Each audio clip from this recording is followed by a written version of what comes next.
Bonjour et bienvenue dans les mystères de Dreux. Connaissez-vous cette maison? C'est celle de Maurice Violette, l'illustre maire de Dreux qui a exercé entre 1908 et 1959. Aujourd'hui, nous allons aller à sa rencontre. Vous me suivez?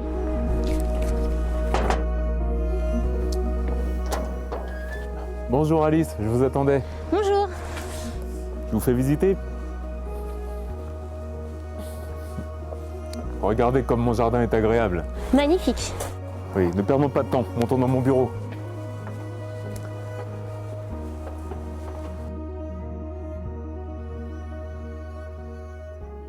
Bienvenue. Merci. Je vous en prie, asseyez-vous. Maurice Violette, puisque j'ai l'honneur de vous rencontrer, rappelez-moi, en quelle année sommes-nous? Nous sommes en 1948.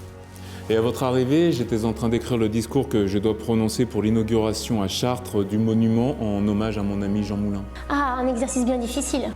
Vous avez occupé de nombreux postes pour servir la République. Et j'ai aussi été gouverneur général d'Algérie de 1925 à 1927. Donc j'ai rapporté ce joli salon oriental dans ma maison. Ah oui, très joli. Oui, magnifique.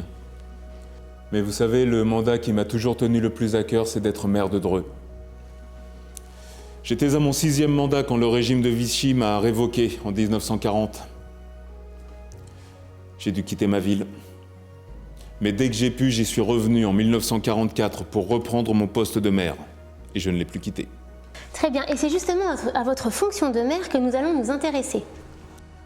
Qu'est-ce qui, à votre avis, a caractérisé le plus vos mandatures? Mes ennemis ne cessent de dire de moi que j'ai la maladie de la pierre. Moi, je préfère dire que je suis un bâtisseur. J'ai toujours eu le souci de moderniser ma ville pour l'adapter à son époque et à l'accroissement de sa population. De quelle construction êtes-vous le plus particulièrement fier? De celles qui ont toujours répondu aux besoins essentiels de la population. La santé, l'éducation et la culture. Je vous fais visiter ?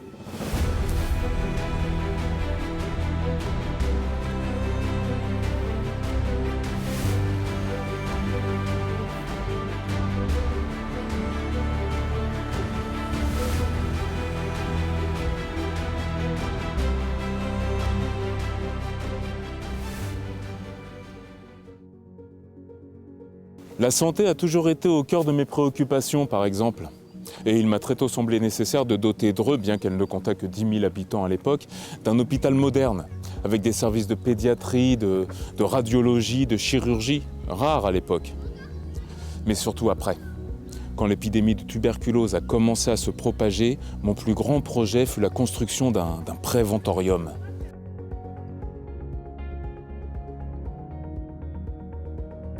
Un édifice marque l'entrée d'une composition de 3 pavillons parallèles en lisière de forêt, avec des balcons orientés au sud.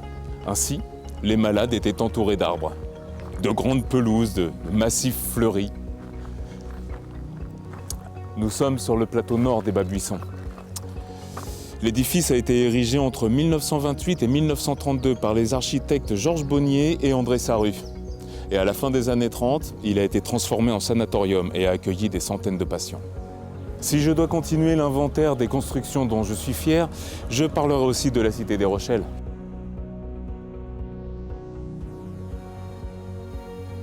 Ici, sur le plateau sud, il me tenait à cœur de pouvoir offrir aux habitants de Dreux des logements familiaux peu onéreux.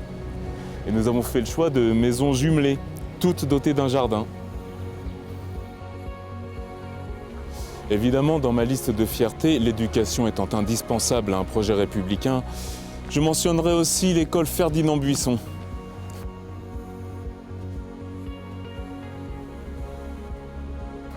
Regardez comme c'est beau, mais j'en suis très fier. Aussi appelée École Blanche? Exactement. C'est l'œuvre de mes architectes préférés. Mais admirez cette symétrie. À gauche, 3 classes de garçons et à droite, 3 classes de filles. Et le corps de la partie centrale souligne l'aspect monumental de l'édifice. Et vous remarquerez aussi que l'école est entourée d'arbres. Admirez ce parc et son bassin qui regorge de poissons rouges, ce qui plaît beaucoup aux enfants.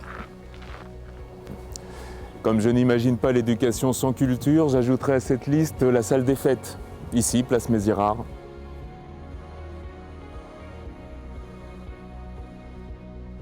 Ah oui, donc La date de construction est d'ailleurs inscrite sur le fronton, 1910. C'est ça.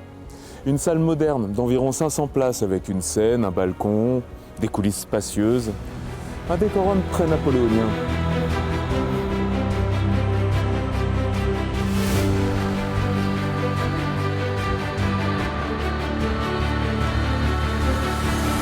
Et donc, comme le disait très bien votre ami Jean Moulin, à Dreux, il n'est pas une rue, un quartier ou un coin de terre qui ne vous doivent quelque chose.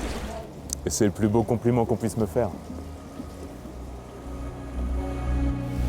Maurice Violette nous a laissé un patrimoine conséquent et bien entretenu. Certaines bâtisses sont d'ailleurs encore visibles aujourd'hui. C'est donc tout naturellement que la principale rue de Dreux porte aujourd'hui son nom.